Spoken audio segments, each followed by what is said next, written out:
Hello, you're watching France 24. It's 6 a.m. here in Paris, midnight in New York. The headlines. Brazil's president hits back at her opponents, saying she'll fight tooth and nail against her impeachment. The case now moves to the Senate after the lower house voted in favour of impeaching Dilma Rousseff. Just hours before New York State wakes up to vote in what's shaping up to be a crucial primary. The last day of campaigning saw a frenzy of activity from Democrat and Republican presidential candidates, all trying to take a bite out of the Big Apple. And the death toll in Ecuador rises above 400 after the worst earthquake the country has seen in decades. Spanish and Latin American rescue workers have joined the search for survivors. Hello to you, and thanks for being with us for today's Live from Paris. I'm Belle Lupton. Also coming up on the programme, in today's Focus, we meet the French mothers whose children ran away to fight with the Islamic State group. Are local authorities doing enough to stop young people in deprived areas from being radicalised? And opening the lid on the world's best-dressed spy. A new exhibition here in Paris shows off 50 years of 007 style. We'll be taking you through James Bond's wardrobe in culture.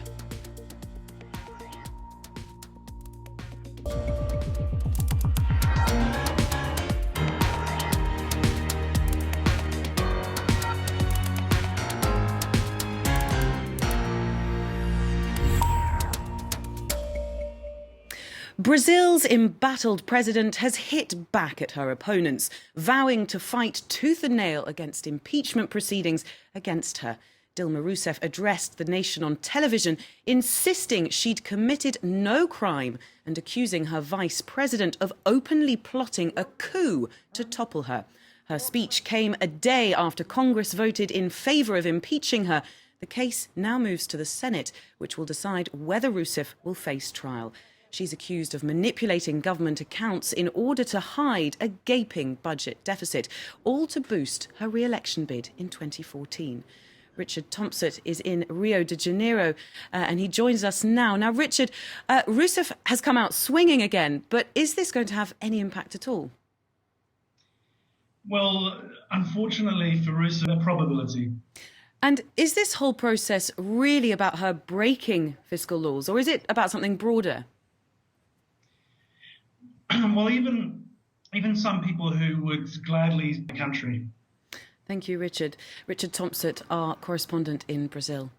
Now, in Ecuador, more than 400 people are now thought to have died in the worst earthquake the country has seen in decades. As many as 100,000 people may need aid, according to the Red Cross. Hundreds of rescue workers from Spain and Latin American countries have arrived to help the desperate search for survivors.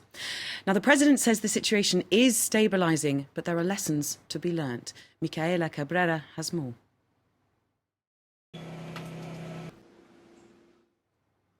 It's got to be New York. The state has become the unlikely setting for one of the most hotly contested primaries in the US presidential campaign.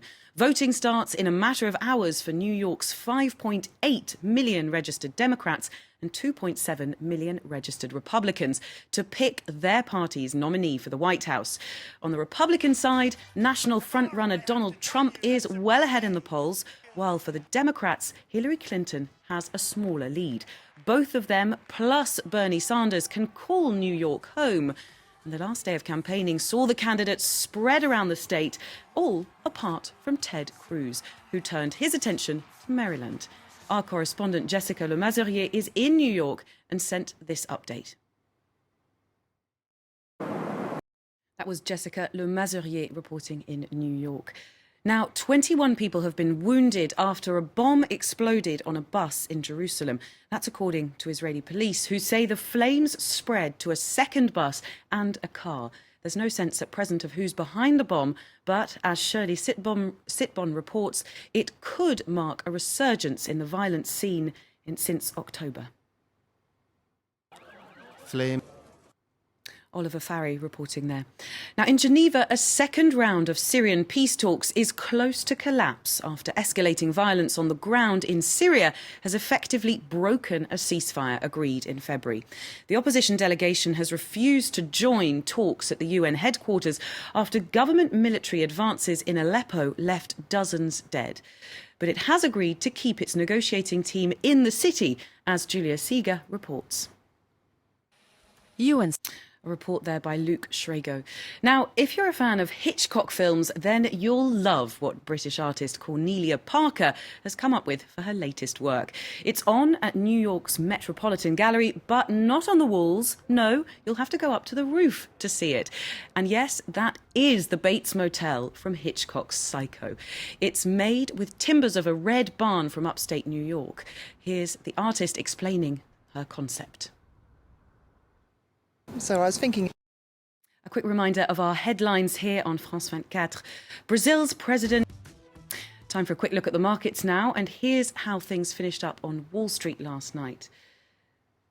Wall Street recovering there from a slump earlier on Monday, and it was lifted by Hasbro that we just heard about and Walt Disney, and a rise in oil prices.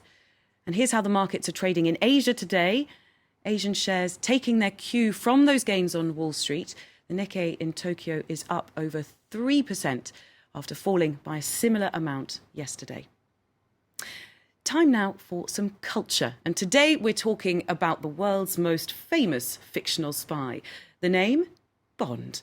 And a new exhibition dedicated to 50 years of James Bond style opens its doors here in Paris. Fans can rediscover hundreds of gadgets and costumes worn by 007 and his villains. And the show also traces Bond's tale all the way back to Ian Fleming's first book. Melina Huet and Aurore Dupuis will take us on a tour of that exhibition.